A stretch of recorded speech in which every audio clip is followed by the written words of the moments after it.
Bonjour et bienvenue sur VTup. Pour une utilisation optimale du logiciel VTup, il est très important de réaliser dès le départ les paramétrages. Pour cela, je vais me rendre dans les différentes catégories de l'onglet Paramètres et renseigner les informations demandées. Nous allons commencer par créer les cliniques, ce qui me permettra ensuite de définir où travaille telle ou telle personne. Je vais venir ici dans la section clinique où je vais pouvoir créer une nouvelle clinique. En général, au moment de la création de votre compte, vous aurez ici une clinique qui va apparaître par défaut, c'est une clinique test. Et puis vous aurez juste à venir ici sur le petit stylet pour venir modifier les différents éléments de cette clinique. Vous pourrez indiquer l'adresse, les contacts qui sont très importants puisque ce sont notamment des éléments qui peuvent apparaître dans certains en-têtes de vos documents et ce qui vous permettra aux gens de vous rappeler très facilement. La gestion des utilisateurs, nous la verrons par la suite puisqu'on va se créer des utilisateurs un petit peu plus tard. Même chose pour les coordonnées de facturation. Donc je vais déjà enregistrer ces éléments pour cette clinique. Maintenant, j'ai la possibilité de créer d'autres cliniques si je suis en mode multiclinique. Je vais pour cela venir ici, cliquer sur Nouveau et ajouter les éléments de cette nouvelle clinique.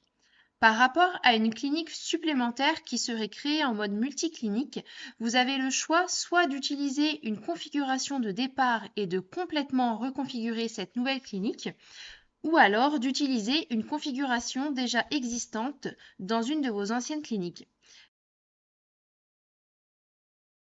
Donc quand je crée cette clinique, même chose, j'indique un nom, une adresse, tous les contacts qui seront nécessaires et pensez toujours à bien venir enregistrer les différents éléments. Ici, au niveau des paramètres, je vais maintenant m'intéresser aux coordonnées de facturation. Les coordonnées de facturation, elles vont pouvoir soit correspondre à une société de facturation qui est différente, soit elles pourront correspondre tout simplement aux coordonnées de la clinique, puisque les coordonnées de facturation seraient les mêmes. Maintenant, imaginons qu'au contraire, ce soit une société de facturation et que je souhaite enregistrer d'autres éléments. Soit je viens cliquer ici sur Nouveau, ou alors je vais modifier quelque chose qui était déjà existant. Je pourrais ici changer le nom, l'adresse, donc faites bien attention, c'est tout ce qui va ressortir sur le haut de vos factures. Les contacts éventuels par rapport à cette société de facturation. Et puis, on va pouvoir indiquer à quelle clinique on lie cette société de facturation. Au niveau des compteurs, vous allez avoir la possibilité dans le haut des éléments qui concernent des facturations ou des devis d'ajouter un petit masque, un élément ici, avant le numéro des factures qui ressortira sous cette forme avec un compteur, l'année et la date. Donc dans ces cas-là, si je souhaite ajouter quelque chose en avant de ces données, je vais saisir ici le masque et ça apparaîtra sur vos devis, sur vos factures en avant de ces éléments qui sont précisés ici. Le BVR va concerner la Suisse. Toujours la même chose, j'enregistre bien les données que j'aurai ajoutées ici. Nous allons maintenant créer les différents utilisateurs qui seront présents dans les cliniques. Donc pour ça, je vais cliquer sur la gestion des utilisateurs et pour créer un nouvel utilisateur, il suffira de cliquer ici sur Nouveau et de venir préciser les éléments pour cet utilisateur. Donc je clique sur Nouveau, je vais pouvoir créer un utilisateur en précisant son titre. Donc est-ce qu'il s'agit d'un docteur, d'une ASV, d'une TSA? Je vais pouvoir préciser son nom, son prénom, son adresse personnelle et je vais venir ici indiquer quelle est sa fonction au niveau de la clinique. Est-ce qu'il s'agit d'un poste d'assistance, donc que ce soit à l'accueil ou de soins aux animaux, d'un vétérinaire ou d'un vétérinaire remplaçant? Donc nous vous rappelons que le vétérinaire remplaçant sont des personnes qui ont droit à leur compte avec un compte gratuit mais qui doivent être présents un maximum de 30 jours par an au sein de la clinique, par exemple pour un remplacement l'été. Je vais ensuite pouvoir indiquer des paramètres pour cet utilisateur. Donc je vais prendre un compte déjà existant avec les données présentes pour cette personne. Les paramètres vont être importants. Ici, il s'agit d'un vétérinaire, donc je vais indiquer le numéro d'ordre qui pourra ressortir sur les ordonnances par exemple. Je vais pouvoir indiquer ici la signature, donc signature que je souhaite faire apparaître sur les documents, comme les ordonnances ou les comptes rendus. Ici, je vais pouvoir saisir le mot de passe pour cet utilisateur. Veillez à respecter les consignes ci-dessus afin d'établir un mot de passe acceptable. Pour cette personne, je vais pouvoir lui donner son identifiant, donc qui est en général la première lettre de son prénom, suivie de son nom de famille, et son mot de passe que j'aurais créé initialement pour lui. Ici, vous allez pouvoir entrer un code PIN qui vous permettra de switcher de session utilisateur sans avoir à vous déconnecter totalement de VTup. Je vais aussi pouvoir indiquer dans quelle clinique cette personne travaille. En précisant ici la clinique par défaut, la personne va préciser qu'elle préfère que son compte s'ouvre sur cette clinique. Ici, au niveau des cliniques, je vais pouvoir indiquer dans quelle clinique travaille cet utilisateur. Au niveau des licences, vous pourrez retrouver une vidéo explicative sur le site help.vtup.com. Il va s'agir ici d'enregistrer le numéro de licence que vous avez créé en créant le compte EVDS, Loginut ou Boxvet par exemple. Cette licence va permettre de vous relier directement au logiciel. C'est-à-dire que quand j'utiliserai une des applications, comme par exemple la charte dentaire, il va automatiquement me reconnaître et quand j'ouvrirai cette application de charte dentaire, il va savoir que je suis praticien en train de l'utiliser.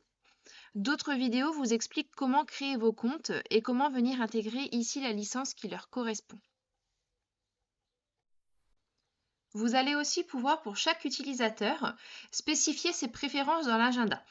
Par exemple, cet utilisateur pourra avoir cette couleur dans l'agenda. Donc, quand je déciderai de voir l'agenda avec des couleurs par utilisateur, c'est cette couleur qui ressortira pour cet utilisateur. Je vais pouvoir dire qu'il préfère voir l'agenda quand il l'ouvre plutôt par semaine, par jour ou par mois. Je vais pouvoir aussi décider si je choisis la vue par jour, donc d'afficher par défaut les colonnes par utilisateur. Donc, quand j'ai une journée générale, j'ai une colonne pour moi et une pour chacun de mes confrères. Je vais aussi dire si dans les couleurs de l'agenda, je préfère que les couleurs ressortent en fonction des types de rendez-vous de l'agenda ou plutôt en fonction des vétérinaires utilisateurs qui auront pris les rendez-vous. Par exemple, j'ai tous les rendez-vous en bleu et mon collègue a tous les rendez-vous en vert.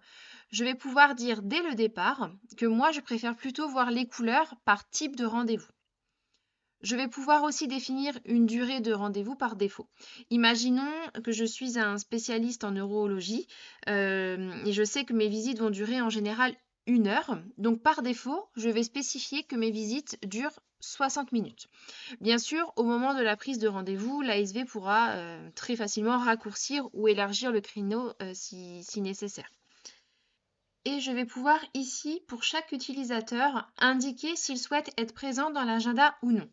Imaginons que j'ai un poste uniquement d'accueil et que je ne prends pas de rendez-vous, donc je vais pouvoir faire en sorte que cette personne ne soit pas présente dans l'agenda.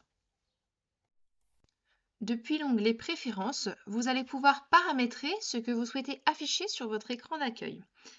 Ici, dans la catégorie Accueil, vous allez pouvoir décider si vous souhaitez ou non, depuis votre session, visualiser les rendez-vous des autres utilisateurs, leur salle d'attente, leurs tâches d'hospitalisation ou leur dernière visite. Si vous décochez ces cases, il ne sera affiché que ce qui vous concerne, mais vous pourrez très facilement depuis l'accueil cocher une case permettant de visualiser rapidement les informations concernant les autres utilisateurs. Dans la catégorie Widgets, vous pourrez sélectionner les widgets que vous souhaitez voir apparaître depuis l'accueil de votre session. Donc les widgets, ce sont les petites applications interactives qui permettent l'affichage d'informations sur votre écran d'accueil. La case Visites et ventes permettra de visualiser ou non les visites et ventes des autres utilisateurs.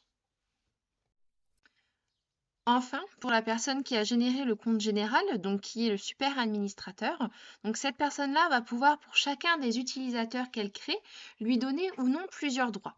Il suffit de cocher ou décocher les cases, par exemple pour dire que cette personne n'a pas accès aux statistiques. Et je n'oublie pas, une fois que j'ai terminé, d'enregistrer. Donc maintenant j'ai créé mes utilisateurs, mes cliniques, mes coordonnées de facturation.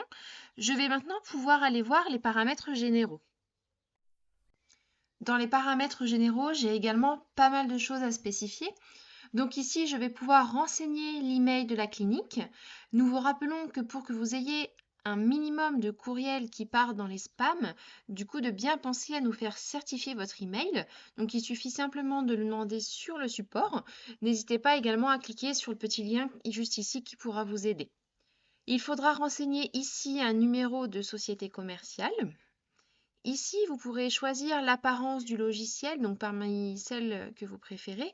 Donc c'est quelque chose qui va être très intéressant. Par exemple, si vous avez plusieurs cliniques, cela va vous permettre du coup en un coup d'œil de savoir sur quelle clinique vous trouvez. Le petit œil juste ici vous permettra de visualiser rapidement comment cela va apparaître. Vous pouvez venir ici ajouter votre logo, donc en sélectionnant un fichier présent dans votre ordinateur. Ici, vous allez pouvoir sélectionner vos plages de rendez-vous, donc en 30, 15 ou 10 minutes. Ici, vous allez pouvoir entrer vos identifiants donc pour les newsletters. Et enfin, dans le cas où vous avez plusieurs cliniques, vous allez pouvoir paramétrer la recherche de clients et d'animaux en fonction de si vous souhaitez donc rechercher ce client ou cet animal sur toutes les cliniques, rechercher sur la clinique donc sur laquelle vous êtes connecté actuellement, ou alors rechercher sur les cliniques sélectionnées. Donc vous allez ici dans Affichage, continuer le paramétrage général. Vous verrez que dans les visites, vous avez une petite zone appelée Examen médical. Donc vous allez pouvoir définir ici quel auteur vous préférez pour ce champ d'examen médical dans le logiciel. Au niveau des alertes, vous avez la possibilité de créer des petites alertes pour chacun de vos clients. Donc ces alertes correspondent par exemple à la spécification que l'animal est très peureux ou qu'il est allergique à tel ou tel produit. Donc dans ces cas-là, ici au niveau de l'affichage sur la fiche animale, vous aurez un petit sigle qui vous indique qu'il existe une alerte pour l'animal. Donc vous pourrez juste cliquer dessus pour voir quelle est l'alerte particulière. Sinon, vous pouvez décider de demander d'afficher par défaut les textes pour cette alerte et même si vous le souhaitez, au moment de l'ouverture, de faire apparaître une petite pop-up en précisant qu'il y a une alerte particulière pour cet animal. Au niveau du changement rapide d'utilisateur, si vous cochez cette case, donc cela va faire apparaître le petit onglet en haut à droite donc pour entrer votre PIN. Donc ça, c'est ce qu'on a vu précédemment. Donc c'est ce PIN entré juste ici qui va permettre de changer rapidement de session utilisateur sans avoir à se déconnecter complètement de VTup. Donc ici, vous allez pouvoir renseigner les minutes par rapport aux alertes, donc les alertes présentes sur le widget de la salle d'attente. Ici, vous pourrez sélectionner quel est l'onglet qui va s'ouvrir par défaut lorsque l'on arrive sur une fiche client. Vous aurez donc le choix entre la consultation, les vaccinations, les ventes, etc. Au niveau des finances, vous allez pouvoir indiquer si vous voulez interdire tout paiement sans facture. Il faut savoir que dans les pays où la législation oblige d'avoir une facture absolument liée à un règlement, cette case sera précochée par défaut. Vous pouvez ici indiquer si vous souhaitez avoir une alerte lors de la clôture d'une facture lors d'un paiement. Vous pouvez aussi indiquer que vous voulez que dès lors qu'une facture a été imprimée ou qu'on l'a envoyée au client, ou alors qu'elle est partie à l'export comptable, qu'on ne peut plus la modifier. Cela va éviter d'avoir une erreur avec par exemple le client qui serait passé, qui aurait déjà demandé une impression de facture, puis qui finalement repasse en demandant des modifications, mais qui en définitive vous redemande de réimprimer la facture et qui pourrait du coup apporter deux factures avec un même numéro, mais un contenu différent. Voilà, moi je vous conseille du coup de cocher ces cases pour éviter toute erreur possible entre deux factures qui auraient été enregistrées à des moments différents ou pré-envoyées à votre client, puis qui auraient pu être modifiées par la suite. Vous allez ici pouvoir autoriser les actes sur les ventes ou interdire les ventes anonymes. Ici, vous pourrez indiquer une marge bénéficiaire par défaut. Bien sûr, elle sera modifiable dans chacun de vos actes, dans chacun de vos produits. Simplement, quand vous allez créer un produit ou un acte, cette marge sera appliquée par défaut. Grâce à cette case, vous pourrez intégrer un QR code à vos factures. Vous pouvez du coup retrouver la vidéo explicative sur help.vtup.com. Vous allez aussi pouvoir indiquer le nom de votre taxe et puis les valeurs de la taxe à l'achat, de la taxe à la vente que vous voulez lui appliquer par défaut. Dans les pays où deux taxes sont appliquées, vous allez pouvoir sélectionner ici la case « Appliquer une seconde taxe ».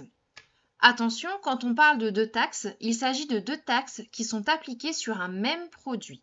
C'est-à-dire une première taxe qui s'appellerait taxe 1 et qui sera appliquée sur ce produit que je viens de vendre, et une seconde taxe qui est appliquée par la suite sur ce même produit.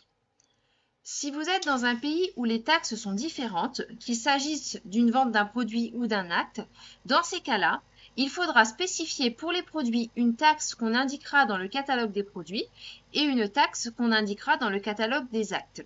Ou alors, en fonction de la catégorie de chacun des actes ou de la catégorie de chacun des produits, vous pourrez indiquer des taxes différentes. Mais attention, ne cliquez pas sur cette case en pensant que ça pourrait appliquer une taxe 1 ou 2 en fonction de mon choix. Cela se fera à un autre endroit dans le logiciel. Vous avez ici la possibilité de choisir si vous souhaitez afficher les montants en hors taxe ou en TTC, mais aussi d'afficher les colonnes hors taxe et TTC ou de masquer les taxes sur les factures. Vous avez également la possibilité d'afficher un commentaire par défaut sur les factures et les devis. Puis, depuis l'onglet Visite, vous pouvez paramétrer la nature de consultation par défaut. Donc, en tant que chirurgie, consultation ou vaccination, par exemple. Vous pouvez également paramétrer le statut de consultation par défaut, donc à savoir si la consultation est à valider, à faire régler ou si la facturation est encore en cours. Vous pouvez restreindre les visites aux vétérinaires uniquement, c'est-à-dire que les ASV ne pourront pas créer de visites. Vous pouvez permettre la clôture irréversible de l'examen médical. Donc, ça permettra une clôture irréversible qui permettra de figer l'examen médical. Il ne sera plus modifiable. Vous pouvez aussi cocher la case vérification stricte avant suppression de visite. C'est-à-dire que dans les lignes d'historique de consultation, vous ne pourrez pas, en cochant cette case, supprimer une consultation si elle contient du texte ou des lignes de facturation. Vous pouvez également ne pas afficher le bouton clôturer la visite. Donc ce bouton permet de clôturer intégralement la visite, que ce soit l'examen médical, le compte-rendu qui sera associé ou les ordonnances. Vous pouvez aussi choisir de ne pas être alerté en cas de création d'une consultation sur une clinique différente de la clinique traitante. Vous pouvez également interdire la modification ou la suppression des commentaires et des communications. Donc, ce sont les commentaires qui se trouvent, par exemple, en bas de l'examen médical. Vous pouvez également restreindre les suggestions à la désignation interne, c'est-à-dire que lorsque vous allez noter dans la barre, dans la consultation pour intégrer un produit ou un acte, vous aurez simplement la désignation interne et pas la dénomination commerciale. Vous pouvez également choisir un arrondi pour la visite. Donc au niveau des actes juste ici, vous allez pouvoir, pour les déclinaisons de prix, sélectionner automatiquement la meilleure déclinaison de prix, c'est-à-dire en fonction du poids de l'animal, ce sera la déclinaison de prix qui correspond, qui va se facturer. Vous pouvez également choisir un arrondi par rapport au prix des actes. Ici, vous allez pouvoir sélectionner la catégorie d'actes que vous souhaitez afficher dans l'historique de l'animal, c'est-à-dire dans les petits onglets de la fiche animale. Ici, vous allez pouvoir cocher ou non cette case afin de limiter les actes aux vétérinaires. Au niveau des produits, vous allez bien sûr pouvoir choisir votre centrale d'achat. Si elle n'existait pas ici, parmi les centrales qui sont proposées, vous avez la possibilité dans le paramétrage de créer d'autres centrales d'achat. N'hésitez pas à regarder les vidéos explicatives par rapport au fait de créer une nouvelle centrale.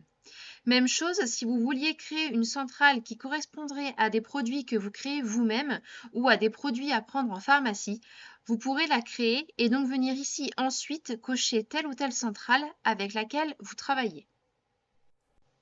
Au niveau de l'onglet Commande fournisseur, vous allez pouvoir indiquer le seuil maximal de commande par produit. Donc cela peut éviter, lors d'une erreur de commande, de se retrouver avec beaucoup plus de produits que prévu par exemple. Vous allez pouvoir indiquer ici, au niveau des ventes, si vous voulez initialiser les ventes au comptoir avec le premier produit saisi.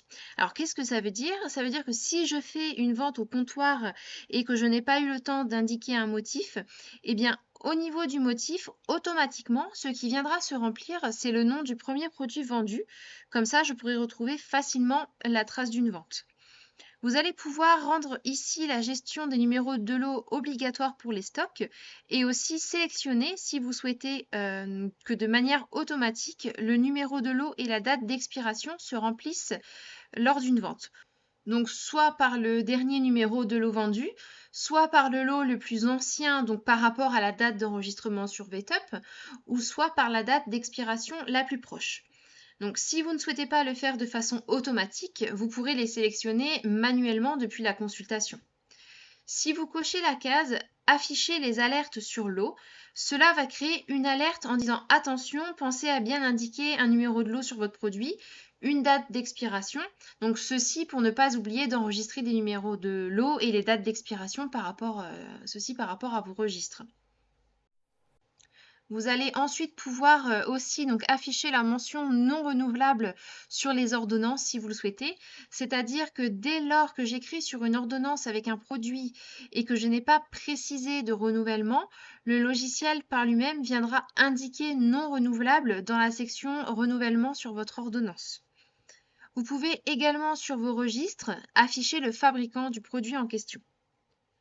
Je vais pouvoir, pour mes produits, donc dans la section couleur de produit, soit cocher la case produit qui me permettra du coup d'afficher une pastille de couleur que je souhaite devant le produit, soit cocher recommandation d'achat, ce qui me permettra d'afficher une pastille de couleur verte si le produit est idéal, soit une pastille de couleur rouge si le produit est non recommandé.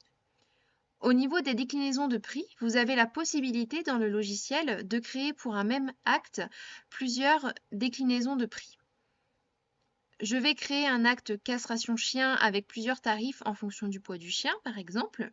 Donc si je coche ici cette case, cela va indiquer que le programme, donc de lui-même, ira chercher la bonne déclinaison de prix en fonction du poids du chien que vous êtes en train d'opérer.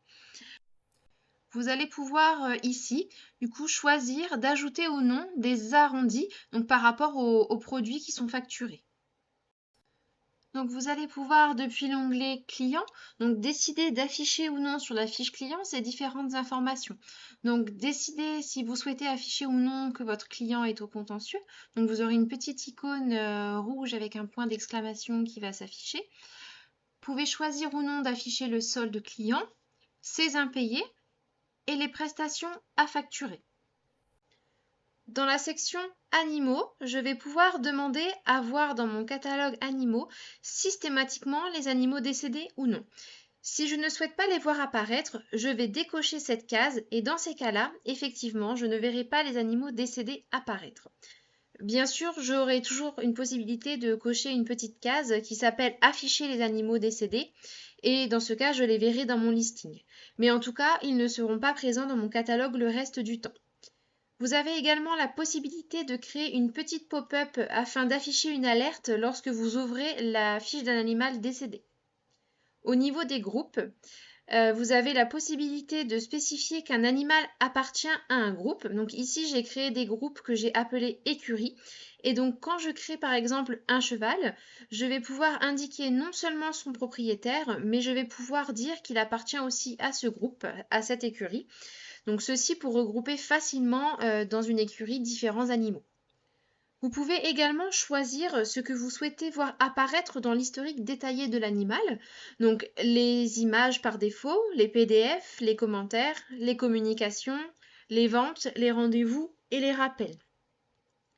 Vous pouvez également choisir ou non d'afficher les informations utiles sur la fiche de l'animal, donc c'est-à-dire une petite note qui s'afficherait donc sous son prénom dans le cas où vous auriez des informations à noter.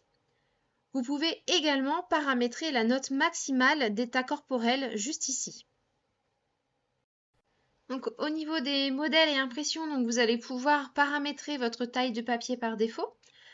Sélectionnez aussi la police que vous souhaitez utiliser pour vos impressions. Vous pouvez sélectionner également quelle colonne vous souhaitez voir apparaître à l'impression d'un devis ou à l'impression de facture.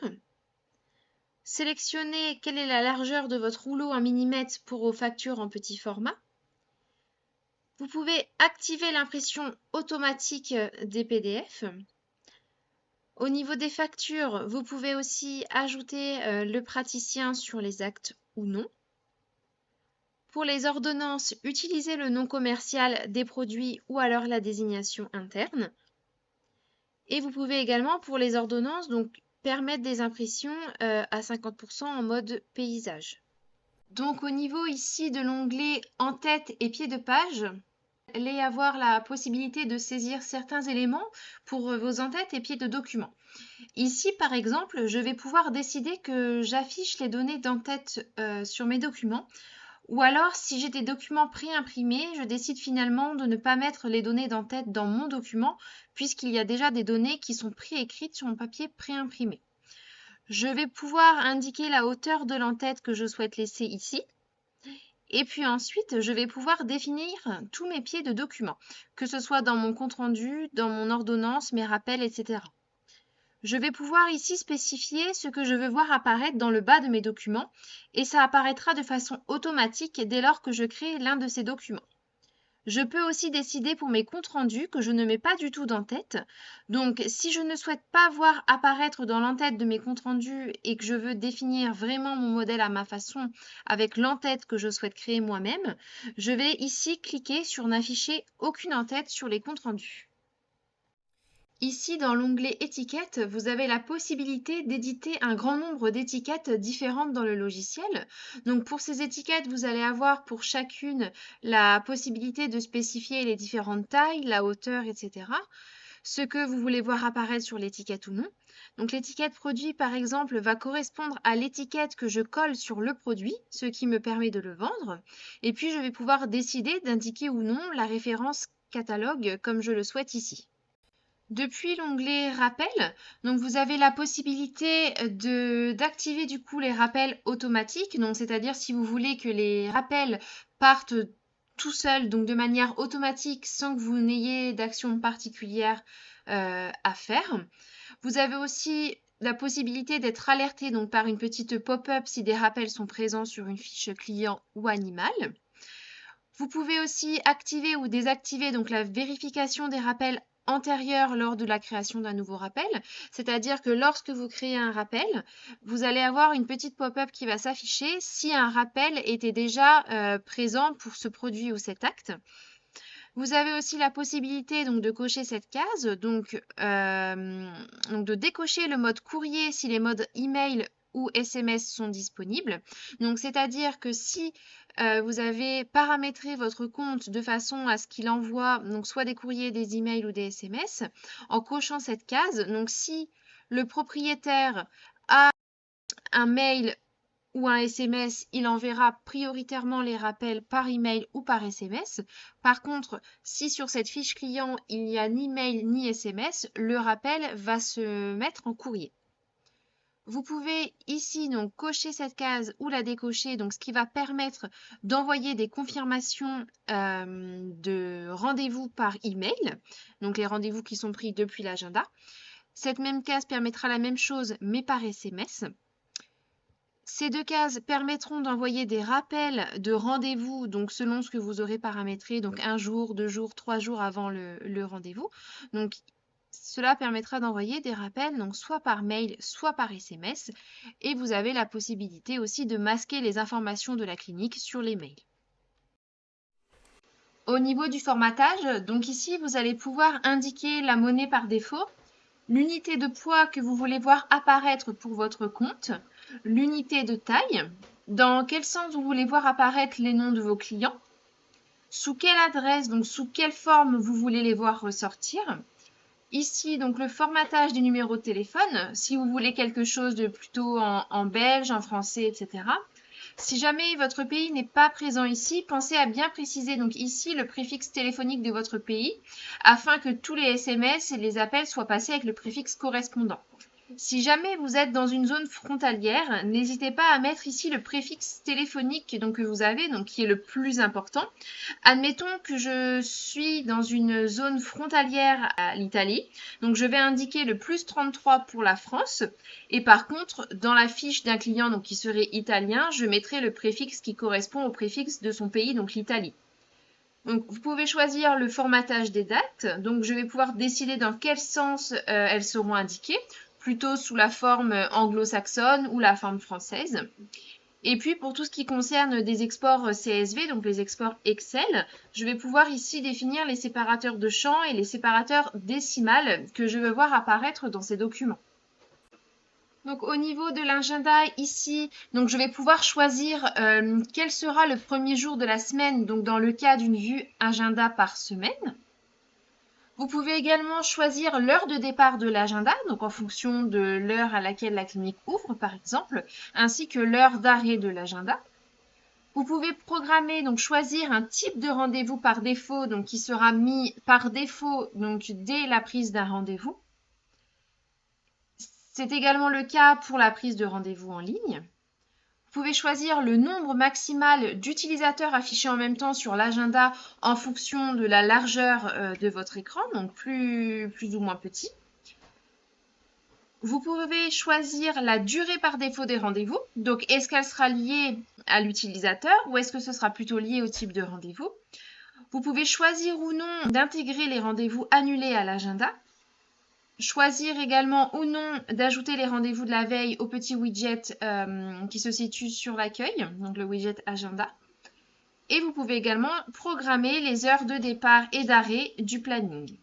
Donc ici dans l'onglet application, vous allez pouvoir paramétrer donc le numéro de licence de votre ligne Kivette ainsi que les prix de la prestation et choisir si vous souhaitez synchroniser ou non de manière automatique le fichier client et animal. Donc de la même manière pour Picoxia, vous allez pouvoir renseigner ici votre numéro de licence. Depuis l'onglet Vet Nutrition, vous pourrez en un coup d'œil voir si vous êtes abonné ou non à Vet Nutrition via VetUp. Si vous ne l'êtes pas, vous pouvez ici retrouver un petit descriptif de ce qu'est Vet Nutrition et aussi comment accéder à l'abonnement Vet Nutrition par VetUp. Ici, vous retrouverez le paramétrage de vos newsletters. Donc, quelle adresse mail sera utilisée pour l'envoi des newsletters, le nom de l'expéditeur donc, que recevront vos clients, donc comment le mail sera affiché par quel expéditeur. Ici, vous pouvez choisir l'entête de votre newsletter, donc c'est l'entête qui sera affichée dans le mail lorsque vous enverrez votre newsletter, et ici le pied de page. Donc voilà pour ce qui est du paramétrage vraiment général, donc c'est le plus important à lancer dès le départ. Une fois que vous aurez déjà créé ces différents éléments, vous allez pouvoir avoir un ensemble, une vision déjà générale du logiciel et pouvoir utiliser beaucoup de fonctionnalités. Dans une autre vidéo, nous allons vous indiquer à quoi servent les autres paramètres généraux et ce que vous pouvez faire dans le bas de cette fonction paramètres. Pour toute autre question, n'hésitez pas à vous rendre sur le site Help VetUp qui vous permettra de visualiser d'autres vidéos. Vous pouvez également nous contacter directement via le bouton support. Bonne journée et à bientôt sur VetUp.